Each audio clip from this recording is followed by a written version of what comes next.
Thank you, Julie. And it's so nice to see you and to see so many faces, both of friends. For some reason, Ella Marie, you're up on my screen, like right next to me, and it's so wonderful to see you from Germany. But we know each other through the JCC. So to my JCC friends and my JTS and JOI and friends from near and far, I'm so happy to see you and so nice to meet so many new people in this way. I guess that's the silver lining of this Zoom community. Um, I want to begin with sharing a teaching, one of the New York Jewish community's greatest meditation teachers. Her name is Bernice Tadris. Maybe some give a wave if you know Bernice. Bernice, I don't know if you're on. I'll send it to you after if you're not. But she was sitting in my office probably a good 12 or 18 months ago by now, sitting in my office at the JCC. We were meeting about her meditation classes that she was teaching at the JCC. And whatever we were strategizing and planning, at the end of our meeting, I said to her, can I just ask you to lead me in a 3-minute meditation? I was having such a hassled, harried day. And I thought, I have one of the city's greatest meditation and mindfulness teachers in my office. I'm going to take advantage. So she had me close my eyes and focus on my breath. And then she gave me this image that I want to share with you, which was that of a snow globe. You know those toys like the dome, and you turn upside down, you shake it and it has all the little glittery snowflakes, right? And then you turn it back down, you settle. And she said to me, feel like you are settling, like the snow, the glitter, ever so gently coming down inside that snow globe. And I've loved that image and I've kept it with me ever since. So thank you, Bernice. I thought of it this week because who else here saw, there was an article, it was a front page Wall Street Journal article this week on Santa Claus in the malls. Did anybody else see this article? And it was about how do you go and meet Santa in this season of pandemic? And it was talking about how Santa's behind plexiglass and Santa's right. So in the malls and in the street, main squares of towns. And something else that the shopkeepers associations, the people who sponsor these things have thought of is putting Santa in a snow globe. Right? And then the kids can go up to the end of the snow globe and they can wave and they can pass the little note through the snow globe, whatever. So I thought of this because I felt like, oh my God, that's us. In Zoom, we're in snow globes, my friends. We're in these little domed, screened off spaces, and it's a flurry inside. There's so much going on, our little snow globes, and that's actually where I want to start before we do anything. I want to invite us all to take a moment, like Bernice did with me, to close our eyes and take a breath, because there's so much Zoom to look at. So our eyes need a break. And feel yourself settle just for a moment.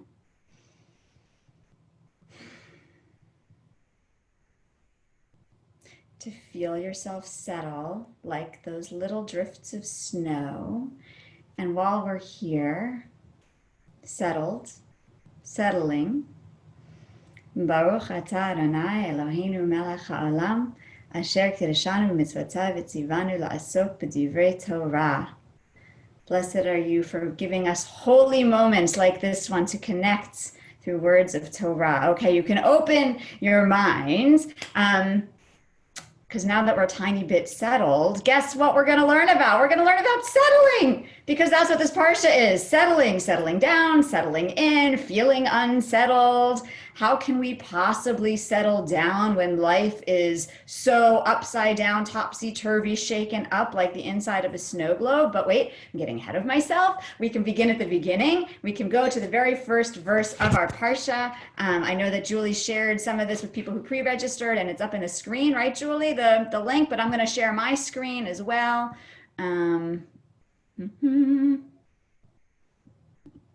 Let's see if I'm getting what I wanted. There we go. Okay. So our first verse of this week's parsha, the titular verse. We're actually not seeing it. We're just seeing a little bar. Oh, let's try that again then. Hold on, let me do this. If I open it first, then go to Zoom, and then share my screen. Did that work? Yes, thank you. Thank you, Julie. So, Vayeishev Yaakov be'eretz migurei aviv be'eretz Canaan. Now Jacob was settled in the land of Canaan. Well, I mean, he deserves this break. I mean, what a life he's had.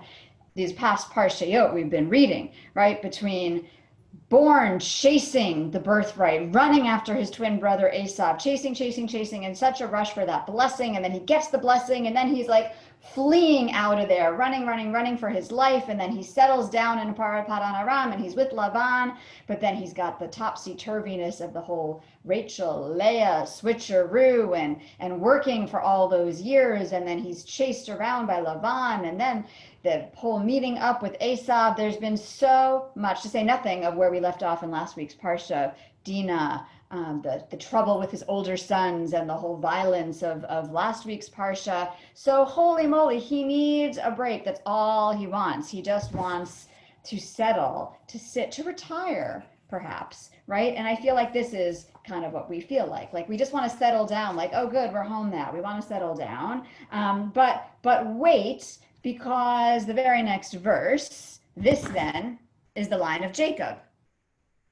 Waiting for it. What's the rest of the story? At 17 years of age, Joseph tended the flocks with his brothers. Wait a minute, Joseph? Okay, and then we know what ensues for not only the rest of this parsha, but the next 3 parshiot is all Joseph's story. Joseph and the brothers. This is like the opposite of settling, the grief, the tsuris that Yaakov has to endure. He's going to discover, find out, be made to believe, just a few short aliyot from the verse we're on now, that his son has been killed. He's going to grieve, and it's going to be topsy-turvy and anything but settled. So what is this all about? This business of settling and not settling, right? What does this have? And then the big question, what does this have to do with us in 2020 in the pandemic? Aviva Zornberg put it well. She said, much ink has been spilled on this one line. Like there's more commentary on this one line where nothing happens than in many, many other places of Torah. And what is that all about? Well, it's all about this weirdness that the rest of the Parsha has nothing to do really with Yaakov, right? That we end up with another whole story of unsettledness. And so that's where I want to turn us to our first commentator, to Rashi. So we have Rashi here. Rashi says, Vayeishev, and he abode, he resided, right? Jacob wished to live at ease, but this trouble and connection with Joseph suddenly came upon him. Now let me read that differently. He wished to live at ease, but this trouble in connection with Joseph suddenly came upon him. Right, and in the Hebrew, it's Bikesh Yaakov Leishev b'shalva. He wanted to be in shalva, which is like shalom, calm, relaxed. Kafatz alav, it jumped upon him. Ragoz shel Yosef, the ragoz of Yosef. This whole trouble, this business. And what is this ragoz thing? Right. First of all, the image of this. Well, ragoz means like anger, but it also means anxiety. Right, so it's the angst, the anxiety having to do with Yosef, and that feels so real to me. Like we sit down and we just want to like calm. That's want a relaxing evening, and as soon as we settle, that's when our anxiety goes up. Right, like it's so hard. That's why the world is all into meditation right now and mindfulness. Right, because it's so hard to not feel our agita creeping up in us every time we go to sit. It's like the Sunday, we call it in our house the Sunday night jumps, right? You might think that after a whole weekend of like no work and I'm relaxed, it's, you should be like so relaxed, but actually Sunday night is often the time of the highest anxiety for people because they know they're heading into the work week and it's like the wheels are turning about Monday morning and you can't relax, right?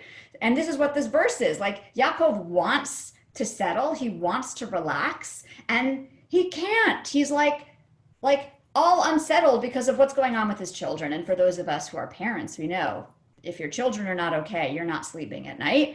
But even for those of us who are not parents, like whatever's going on can be so unsettling. And so if nothing else, this verse is a giant like, welcome to Yaakov's world, like all of us on Xanax, like, yeah, Yaakov too. He's like living in extreme agitation here, right? That's what this Rashi is telling us. But then let's look at the next part of the Rashi, right? Jacob wished to live at ease, but this trouble and connection with Joseph suddenly came upon him.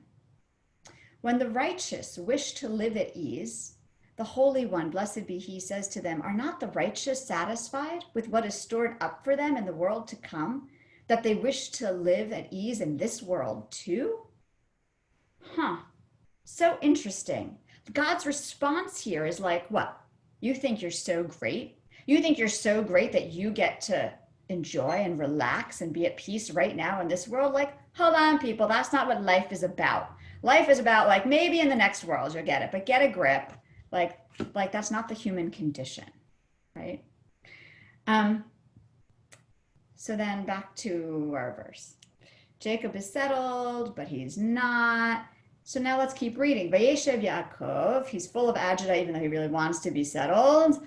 Be'eretz migurei aviv, in the land where his father had migurim, sojourned, whatever that word actually means in English. It's like not a word we use. Move around a lot, right? The verb, like the root, that ger, gur, gar root, it can mean reside, settle, dwell. That's how it's being used in like the plain sense here. He went to live where his fathers lived.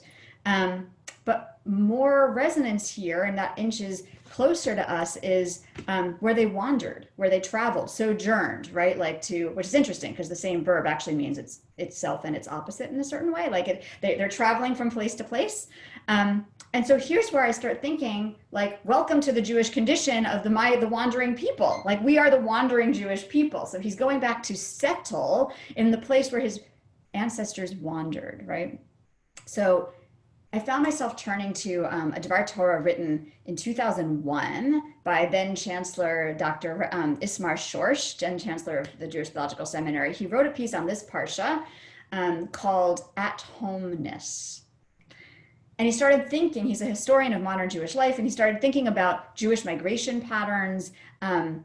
First of all, historically, right, from Adam and Eve, Garden of Eden, we know we're on the move. The patriarchs, Abraham, Yitzchak, and Yaakov, we're in the middle of it. They're moving around. The whole arc of our national story is one of moving, of traveling to a promised land that we actually never arrive at, right? It's all about being on the move. And he quotes a historian, Lloyd Gartner, who teaches that few Jews in the world of 1950 lived in the city or country where their grandparents had lived in 1880. Okay, so show of hands. Raise your hand if you live in the same place where you grew up, in the same town, city, whatever, where you grew up. I'm seeing like 3 hands on my screen, number 1 here. Okay, hands down. How about your grandparents? Where you do live in the same place your grandparents live? Anybody? I'm not seeing any hands on my one screen. Great grandparents, right? Like it's 1. All right, so like there's like 1 or 2 here. So that's our experience, right? That's the experience of the Jewish people as we move and we move and we move and we move. And he writes, we American Jews are forever relocating, albeit not to escape persecution like our forebears did. And I wanted to zoom out for a moment because actually, in addition to our own Jewish story, we're in the middle of one of the largest migrations in human history. And so I'm pulling up for us the UN report. Key facts and figures from the World Migration Reports. This is like page 10 of this, giant report they published earlier in the year. Estimated number of international migrants 20 years ago was 150 million. Now we're up to 272 million people on the move. That's 3.5% of the world population.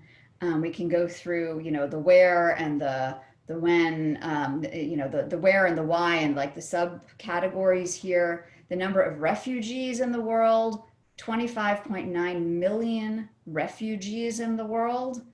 To put it in perspective, 20 years ago, that number was 14 million. The number of internally displaced persons, which in light of the question I'm asking, internally displaced, I know they don't actually mean about their inner lives, but like, holy moly, the inner life displacement, as well as the internal displacement, right? 41.3 million people internally displaced. So I want to zoom back out just to remind us that we're in this, not only for our Jewish history, we're in this like moment of mass migration that we can put into context here. And remember that our verse looks, as Professor Schorsch said, both backwards and forwards. It looks backwards at Jewish history, the land of our fathers. They sojourned, they traveled around, and in the present and moving in the future, that's what we do. Like we can see it about our history, or we can see it is still happening. We are still migurim, we're still wandering, except for right now. Because we're in our snow globes, my friends, right? Pandemic 2020. We are very much not traveling right now. We are stuck at home. And I'd say we are settled, but I'm going to guess that most of us are anything but settled right now. For most of us, this is the most unsettling settling we've ever experienced.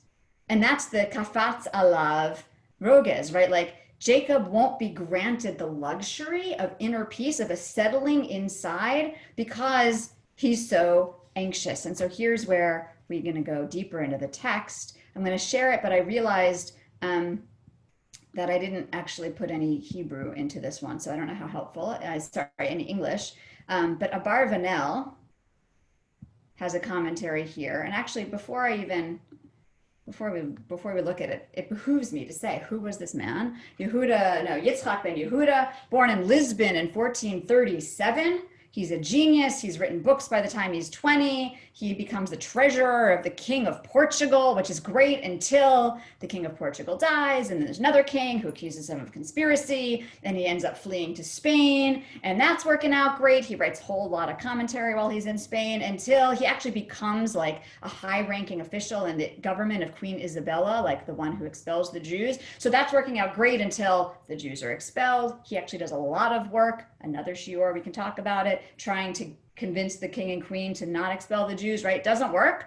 Inquisition's happening. So he ends up going to Italy, and then he ends up going to someplace else, I forget where, and then one of the Greek islands, and then he ends up back living the rest of his life in Italy. And I share that because he also was a wandering Jew, and that feels important, especially given what he is going to say. So I'll put it up. Actually, I'm not going to bother. If you have it, I'll put it up in a moment. But since it's not in the English, I'm going to just talk my way through it. He says there's three options as we look at this word migurei aviv. One is it's just about the migration patterns, right? And that we seek inner peace even when we're forced to move. Okay, that's legit. But the second definition, the second interpretation he gives is this is all about lashon, pachad, umagor. This is all about fear and anxiety. And here we are in the middle of this pandemic, and we're settled, be'eretz migurei aviv. We're settled, but literally we're in the land of fear and anxiety. Like if we want to read the verse as the magor is meaning that, we are settled in a land of fear and anxiety. And then his third definition blows my mind, because his third definition is lashon tagor b'kitata. This is language of challenge and fighting one another. Welcome to 2020, my friends. I mean, the election cycle, the political climate that we're living in. I also, side note or not side note, but like domestic violence, the challenge inside of our homes that many of us are sadly struggling with, and the rest of us need to find ways to help out with. But the contention and the strife right now, we are living settled in our snow globe, settling in a land of fear, anxiety, and contention. And so that brings us right back to our snow globes, right? We can be sitting right here, not migrating, not going anywhere. And as life unfolds, we are sitting with the source of our anxiety, right? Migurei aviv, the source, right? And we can feel anything but settled. So what is the lesson? The lesson is that we can, feel this as an invitation to relax, knowing that Yaakov too felt this unsettling settling, that what we're going through, he went through, and it was actually okay.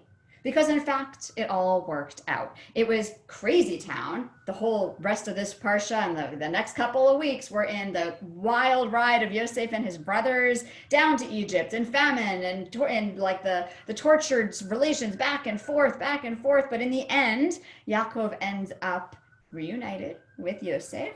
And what does Yosef say to his brothers when he finally reveals himself to them? He says, and now we're in Vayigash, we're a couple parshas, a couple chapters ahead. Then Joseph said to his brothers, "Come forward to me." And when they came forward, he said, "I am your brother, Joseph, he whom you sold into Egypt." Now, Don't be distressed, right? Al ta'atzvu. Don't stress out or reproach yourselves because you sold me hither. It was to save life that God sent me ahead of you. It is now 2 years that there's been famine. God has sent me ahead of you to ensure your survival in earth, to save your lives. So it was not you who sent me here, but God.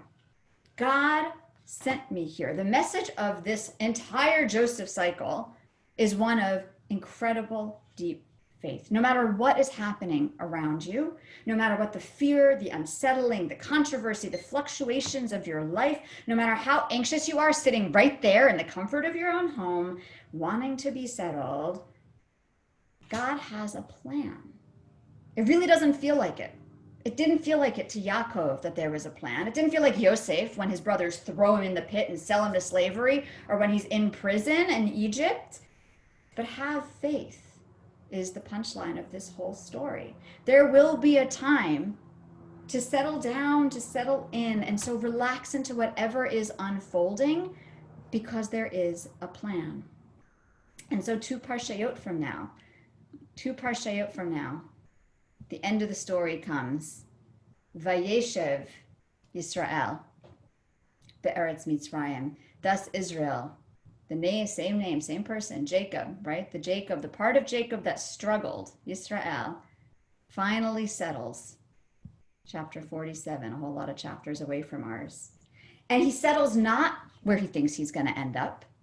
He doesn't settle where he is right now. He settles in Egypt, in a faraway place, the place where God planned all along.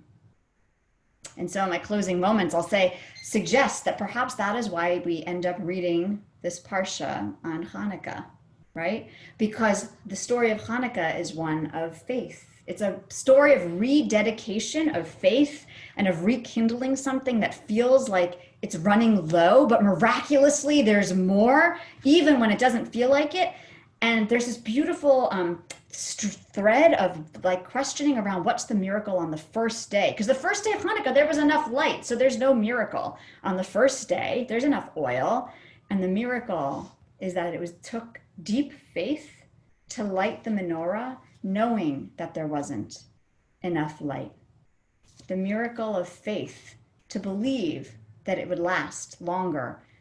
The faith to feel settled inside our snow globes, my friends, inside the snow globes of our homes, behind our screens, that despite all the flurry around us and inside of us, there will be some settling and some of it will be blessed by God.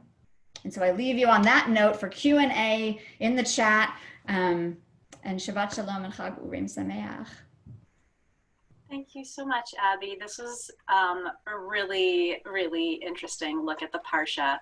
And I think, if there's a few minutes, if folks have comments or questions, you can put those in the chat. And I think there's actually already a couple of things in there. I'm seeing Sivan's comment. Yes, I agree that the resonance of being in the pit and then being lifted out of the pit and finding faith on the other side. I think there's beautiful symbolism of that. I'm scrolling through. I don't know if there's other questions, comments. If someone wants to speak, you let me know and I can unmute you if that's easier.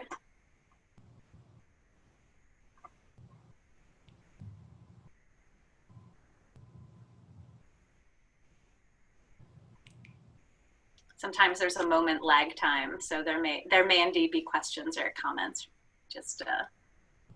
Or not, and that's okay too. It's a good morning to study Torah, whether we have questions about it or we're just absorbing.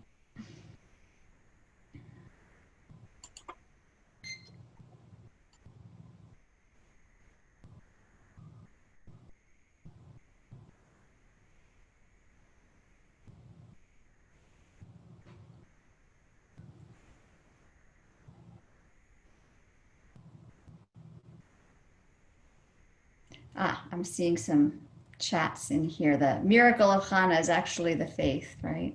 Yeah. Thank you, Susan, for the compliment. But Ella Marie, yes, like the miracle of Hanukkah There's so much that's miraculous, and the miracle of the Maccabees having faith that they might have a chance, even though by all logic and reason they should have no chance. The miracle inside the temple of cleaning it up and finding the cruse of oil and then burning it, and holy moly, it kept going and going and going for 8 days, right? There's so and the miracle of the solstice, right? The days are getting shorter, shorter, shorter, shorter, and we haven't actually, Hanukkah happens like the solstice is not until next week, right? We have a few days. So Hanukkah's happening on the way towards the solstice.